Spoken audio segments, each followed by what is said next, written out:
Be'ezras Hashem, today's daf is Masechta Basra Daf Pei Tes, right?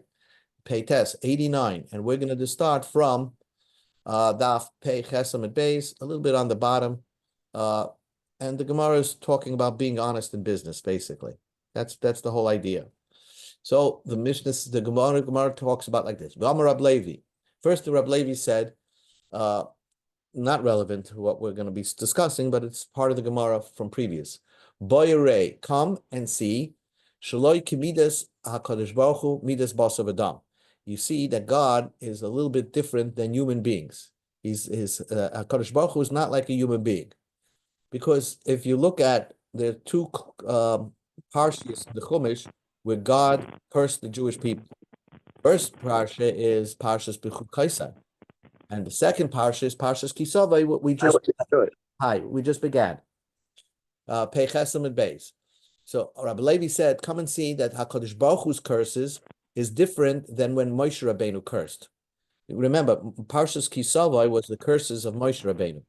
HaKadosh Baruch Hu, Berech, he first gave a bracha, Berech Yisrael, he blessed the Jewish people, Be'esrim Ushtaim Ois, Be'esrim Ushtaim. He used 22 letters. V'kililan b'shmoina. And when he cursed us, in Parshas B'chukaisai, he did 8 letters. So the Gemara makes a drasha. Bercham be'ersem mishtayim. He blessed us with 22 because im b'chukaisai ad kamimius. If you look at Parshas B'chukaisai, it begins, the brachas begin from im b'chukaisai telechu. It brings from the letter aleph. The last letter of the brachas is the letter taf.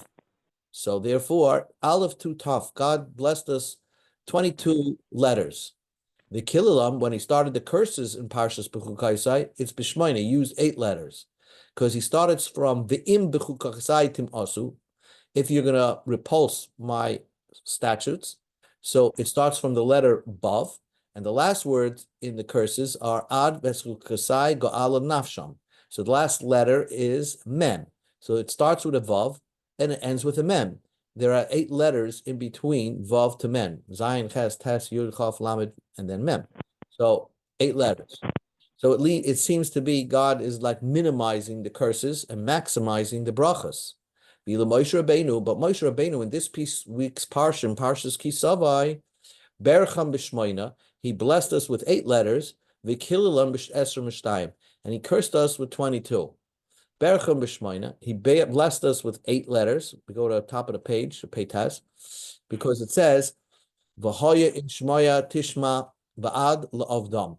So it starts from the letter Vav, V'hoya im shmoya tishma, and Mem. It ends with the letter Mem. So 8 letters, he blessed us.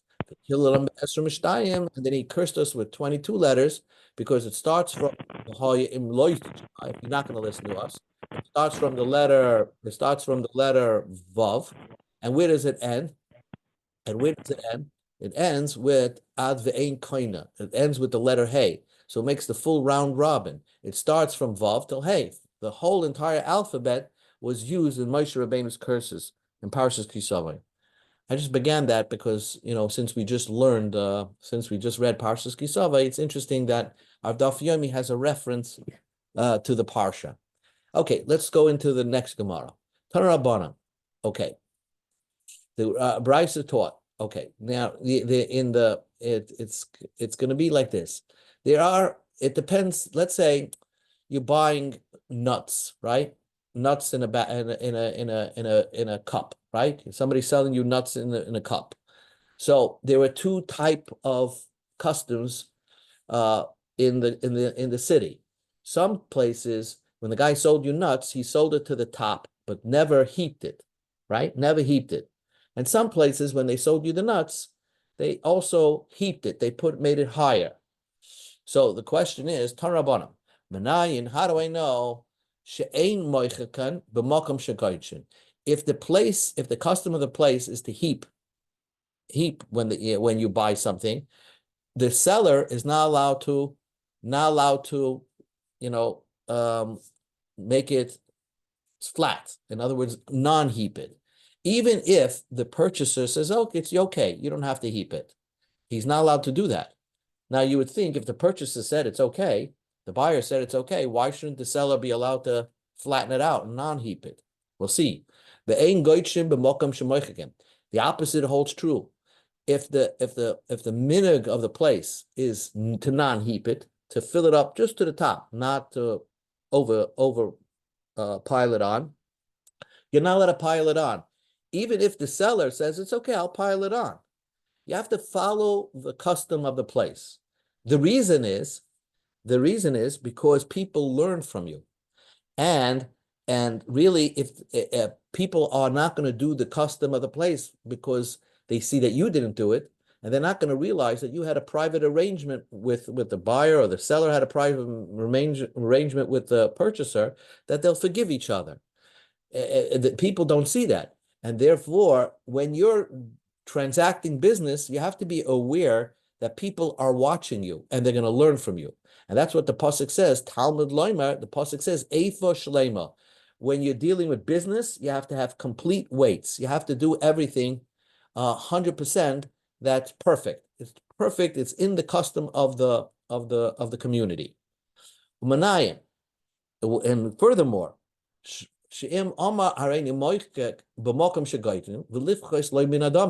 if you went and made an announcement and said, I'm in the place that I'm in, everybody heaps on.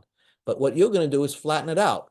And I'm going to not charge him as much. So the seller is saying, look, I'm going to flatten it out and I'm going to charge him less. Or the opposite. You're going to ask the seller to pile it up, to overheap it in a place where they flatten it out. And the purchaser says, not only that, it's not a mechila thing. They're going to add to the price. You're not allowed to do that. Again, it's a private arrangement.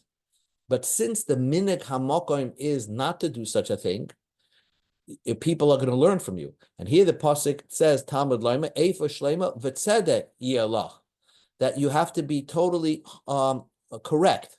Wherever that even this could come to, like, people will learn from you, and they will learn tricks from you. In other words, they're going to learn, somebody who's going to watch you, your neighbor, your guy in the shuk, doesn't know that you're deducting the price or you're adding to the price. And therefore, he's just going to see that you're not following the rules of the place. And he's also not going to follow the rules of the place. And therefore, it's causing him to steal from somebody else. Now, Tana Rabbana, Menayin she'ein ma'aynin b'mokum shemachriyin, ve'ein machriyin b'mokum sheba'aynin, Talmud Loimer even shleima.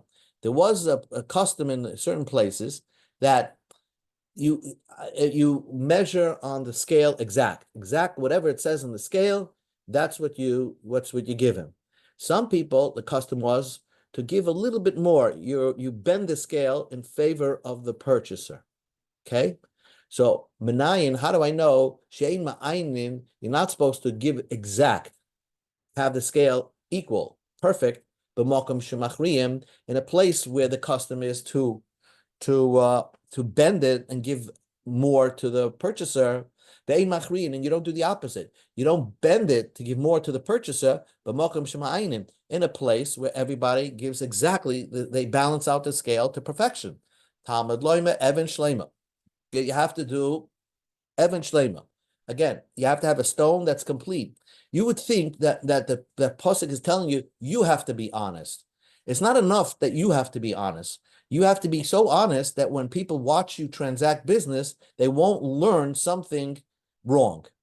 They won't learn something wrong. The same thing idea. But now how we learn shim oma hareini ma'ayin b'mokum shemachriyim v'livchos loy min abomim. Someone says, I'm going to keep the price. I'm going to keep the scale precisely equal in a place that normally I'm supposed to give more. I'm supposed to bend it a little bit. And because I'm not bending it, I, the seller, I'll give him a cheaper price.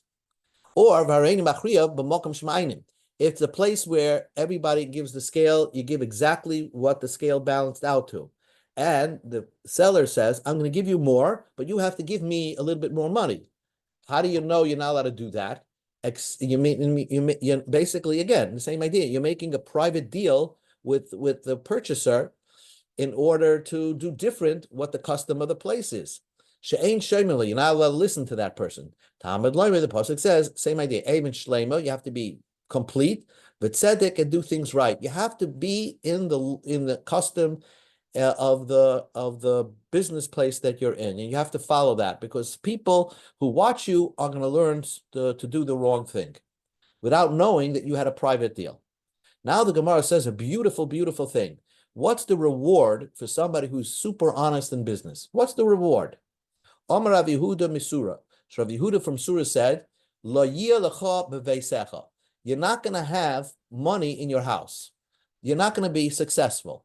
That's not the reason. That's not the reason why you. That's not the simple reading of the pasuk, but it's a homiletical translation of the pasuk. Lo yeh lecha beveisecha.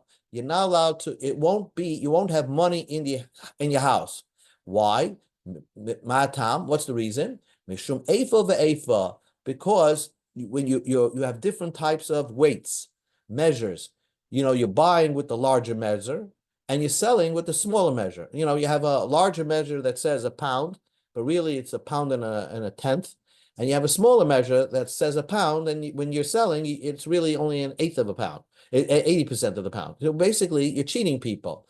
So you're not going to have more money if you have measurements that are cheating people.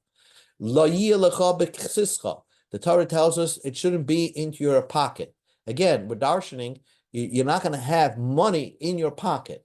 Ma ta'am. What's the reason? Mishum even ve'even, because you have two different types of stones.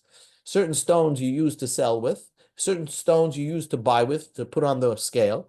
Now, obviously, they're written on it that they have the same weight, but that they don't have the same weight, and you're using it to cheat people. Avol even shlema v'tzedek.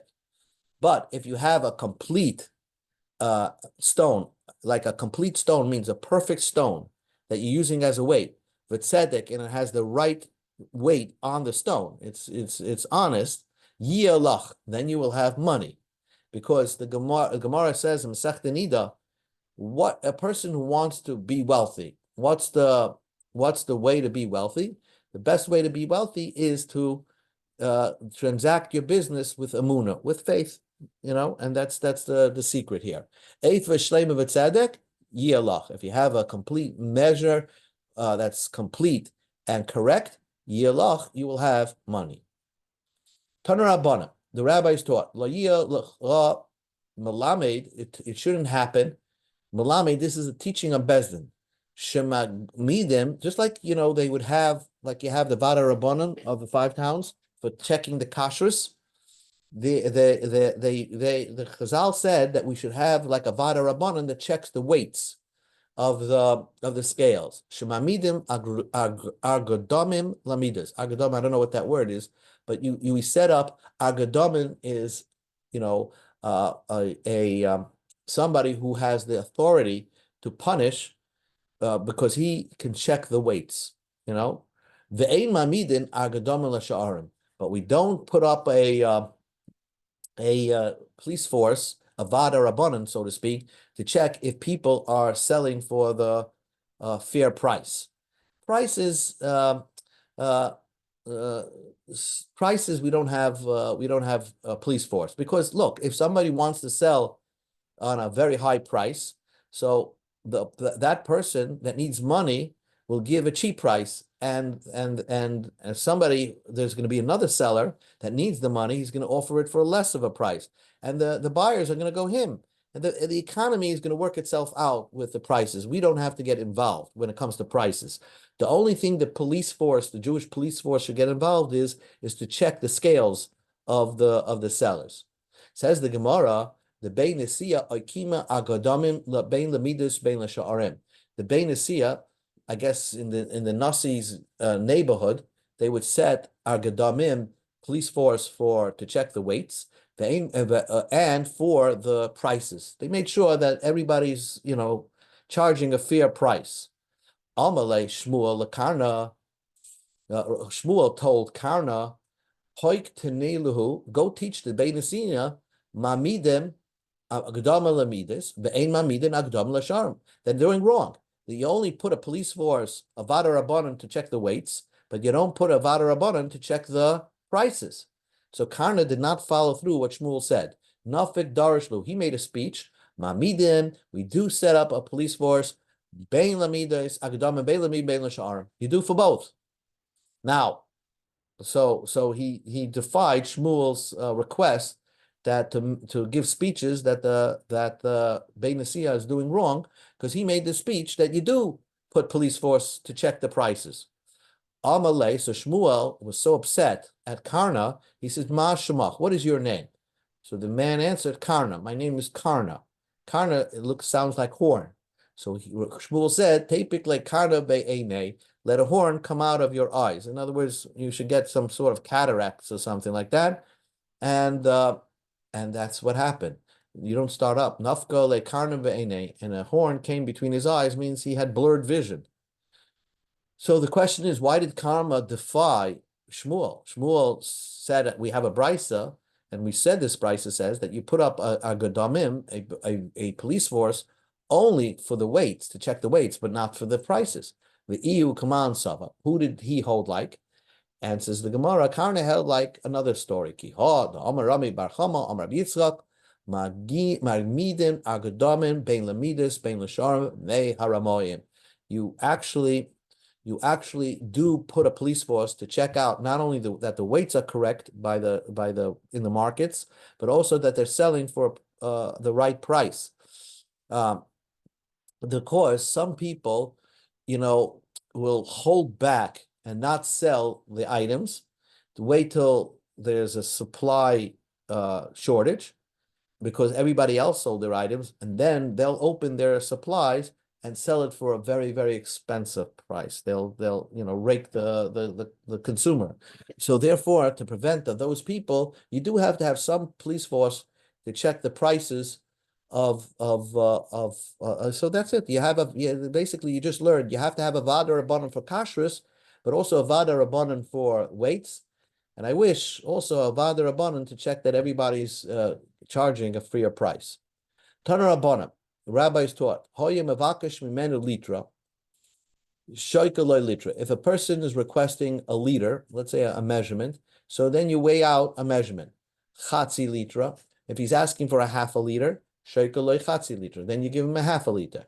Revia litra, if he's asking you for a quarter of a liter, revia litra. You give him a quarter of a liter. Okay. It depends what the customer is asking, whatever the amount and weight he's asking. That's the amount you have to follow through. Frag the Gemara, my kamashmalan. Of course, that's exactly what's the chiddush over here. And says the Gemara, because maskele ad hochi, that means you don't go beyond the quarter of a liter. The quarter of a liter is the smallest amount that can be sold, because they used to use different types of weights for the smaller amount. And it led to trickery. If you start getting into uncommon weights, right, it could lead to trickery. So they abolished it. The smallest amount could be a quarter of a liter. Tana Rabbanan, the rabbis taught, let's say a person was asking for 3/4 of a liter. Now, the weights were a liter, a half a liter, and a quarter of a liter. You shouldn't say you shouldn't say each give me a quarter of a liter 3 times. That's a good way to ask, because if the seller is going to give you 3/4 of a liter 3 times because you want 3/4 of a liter, it's impossible that he's not going to give you a little extra, because you can't be precise. So the seller is going to give you extra at 3 different times. So therefore, Ella rather shoikalei litra umaniach riva litra im basa, means that you give him, you put on the scale 1 liter, and a quarter of a liter and the meat and the liter on the second part of the scale. So now you have 3/4 of meat, and therefore, if he's going to add a little bit, it'll be only 1 time, but not for 3 different times. Anyway, that's what the Gemara just concluded. Next, Tana Rabbanan, the rabbis taught. Hoyim avakash mimenu eser litrin. Lo yomer loy shekoli achas achas v'hachreya. Al shloika loy kulam avachas v'noise hechra echad v'kulam. Same idea. One asks for 10 liters.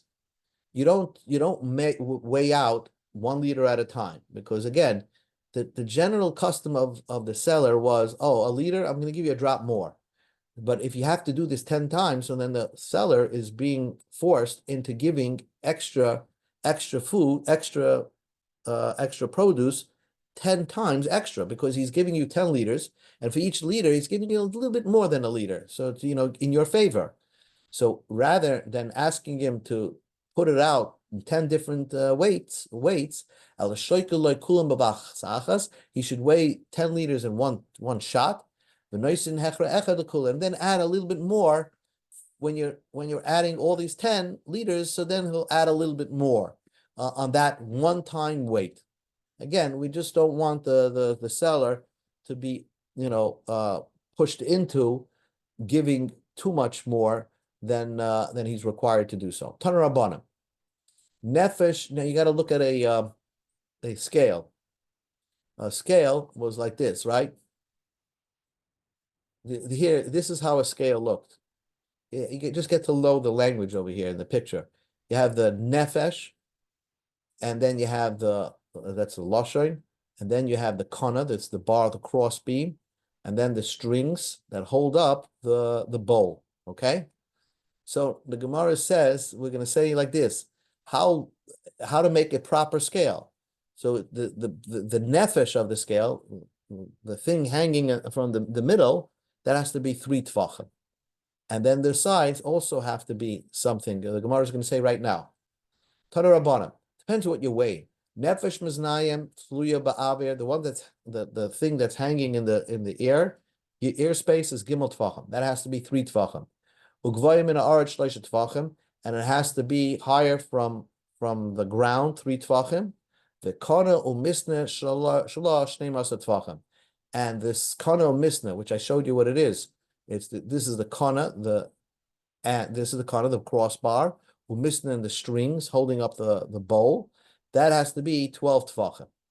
Says the Gemara, that's a real plain weight, right? But let's say v'shal tzamara v'shal zagonin, you're using it to weigh wool, right, or shearings. So then you don't have to have such a heavy scale. Like there's a difference between a butcher shop scale and a diamond guy's scale. They look different. So that's what the Gemara is saying. If it's things that are not so heavy, you could have it tluya ba'aver shnei tvachim, ugvayim in ha'aretz shnei tvachim, the kadamisha shalah tes tvachim. Then it could be smaller. It could be 9 tvachim. V'shel chenvini, v'shel balabayas, a chenvini and a balabayas. So they sell often, right? So their scales are tluya ba'aver tefach, ugvayim in ha'aretz tefach, the kadamisha shalah shisha tvachim. So that's their dimensions of their scale. V'shel turtini, what is turtini? Turtini is I'm forgot what a turtini. Tamarim, wool and glass. Turtini if you're selling gold and silver, okay? Maznaim shel kasav v'zav, and they're very small. So turtini is somebody who sells gold and silver. Tluya ba'ava shalish aspayis, 3 finger breadth. The gvayim and aretz shal aspayis. V'kana misnu shlo any a day. We don't know how much it should be. A kana misna. The author of the Brisa did not know what the weight, the apparatus of the weight of somebody who sells gold and silver. Says the Gemara v'lahach kamaisa demai. Which one is the first one referring to? That you needed 3 tvachim and it has to be 12 tvachim on the sides. What is that referring to? We go to Amud Beis, Amar Papa Durgami. That's somebody who sells, who's a coppersmith or an ironsmith. So they are selling big, solid pieces. They have to have a bigger size weight scale. Says the Gemara, we'll go a little further and then we'll stop. Another minute. Amaram Mari Bar Patish. Kiderech Sha'amar Li'ini Nisurin, Kach Amar Li'ini Tumasan. That means if you have an improper scale, even though it looks like a scale, right? Let's say I have a scale. I'm using it to collect, to weigh copper, and it's too small of dimensions. even if it looks like a scale, it's not makabel tuma. Since I'm not allowed to use it in the business world, so it doesn't have a shem kli. And if it doesn't have a shem kli, it's not a keli, it's not makabel tuma. My kamash malam. So Tanina, that's the Mishnah Masechta Kelim. Kuk Musnaim Shel Chemri Shel Balabatim Tefach. And if you don't have it, then it's not makabel tuma. Answers the Gemara, Kana umisnish leitzcha leitranam. And that was Mishnahs. It didn't discuss the Mishnayos and Kalim didn't discuss the length of this, the length of the kana of the crossbeam. It only maybe discussed the nefesh, but it didn't discuss the other parts of the scale. So comes Lomani Bapatish. If it's missing, if it's the wrong dimension in any part of the scale, it's not considered a scale. Even though it looks like a scale, it's not a functioning scale that can be used in business, and therefore it's not makabel tuma. One more, Tana Rabbanim. Ein oisen mishkolis loishel bats, loishel aver, loishel gisra, loishel shamid machas. You can't make weights out of lead and I don't know what bats is, but certain types of metals. Why? Well, you can't make it's simple. You can't make it because they rub out. And that's the simple reason. And you're going to have a scale that's the weight that's going to say a pound. And after a year or two, if somebody would actually measure it out, it'll be slightly less. But you can make it out of sunuma, and tsumim with stone, and chuchis is glass. Glass and stone don't rub out, but metals, you shouldn't have it as weights in your store. Okay, we'll continue with other halachas about how to run a store tomorrow. Good. Okay. Thank you. Okay.